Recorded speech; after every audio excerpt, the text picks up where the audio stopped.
see.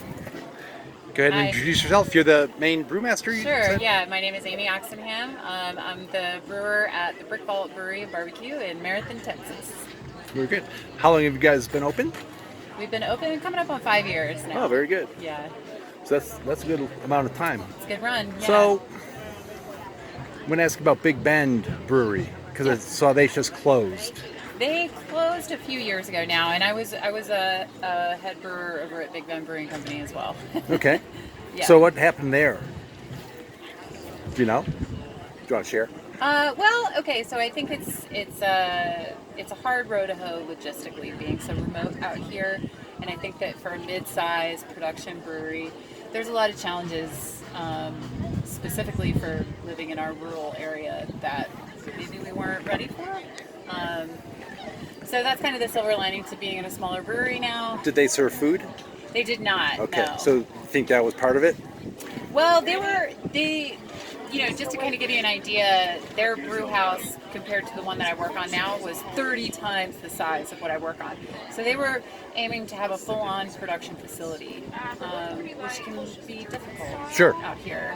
And not to mention that legislation around beer is notoriously tricky.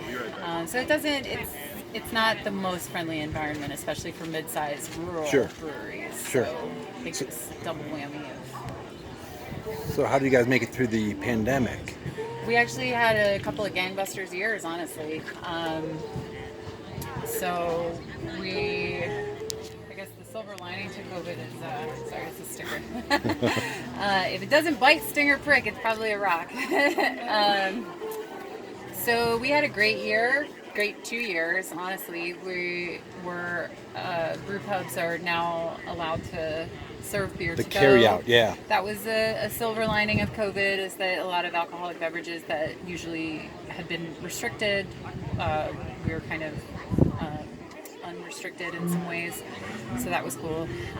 Also, Big Bend National Park had a really good couple of years.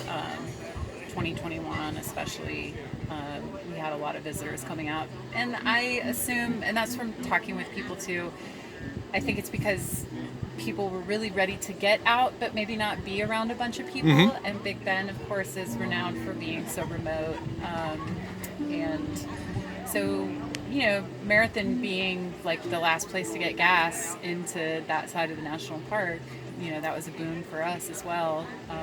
But I think that we were especially able to make it through by being consistent with our offerings, being consistent with being open. We also have a really big patio, Yeah. so we had that I was privilege. just going to say that you guys have a good Yeah. outdoor seating area. We did, yes, for sure. And I think that definitely floated us through, especially in a time where indoor seating was restricted, for good reason. So I think it was our sort of spirit of perseverance, and then also some really good circumstances with like having that great venue essentially to keep Yeah. serving through. Yeah. So what are the official names of the blonde and the Kolsch that you're serving? Sure. So we've got the patio Kolsch, which is an ode to our awesome patio. Okay. I can't over exaggerate how beautiful our patio is. We've got a bunch of like vines trained up around it. It's an old gas station, so it has like the old covers. Oh yeah. Super nice. And then the Cowboy Blonde, which is named for the Alpine Cowboys. Go Cowboys! Okay. So who comes up with the names of the beers? We all do. Naming beer is a lot less fun than you would think. Because I feel like there are some beers that just do well solely because of the name. I mean, I think that all of the beer that I do has merit, but sometimes I'm like baffled by like what does well and what doesn't, and sometimes I think it has a lot more to do with the names than what I care to to acknowledge. So yeah, that's kind of most of the time I'll just shake people down when I have a new beer coming out, as far as like back and front of house staff, and like, what should I name this? Because sometimes it's really hard for me to kind of come up with stuff. So some of your employees get to name beers. Oh yeah, anybody. Yeah. Like our chef over at the Gage restaurant, he has named a couple of beers. He's kind of like my secret little jackpot sometimes.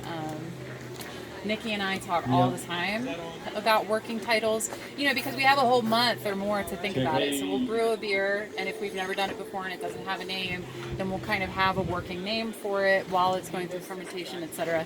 And then when it's go time, we're really like, okay, what should it be? So yeah, it's just us. Okay. So there was one brewery I went to, and I think it was on their second year anniversary. That employee got to name a beer. Oh, cool. It was kind of a incentive to stick around. Yeah, okay. So, I like that. all right. Well, I'm going to stop now. Sure. Because music's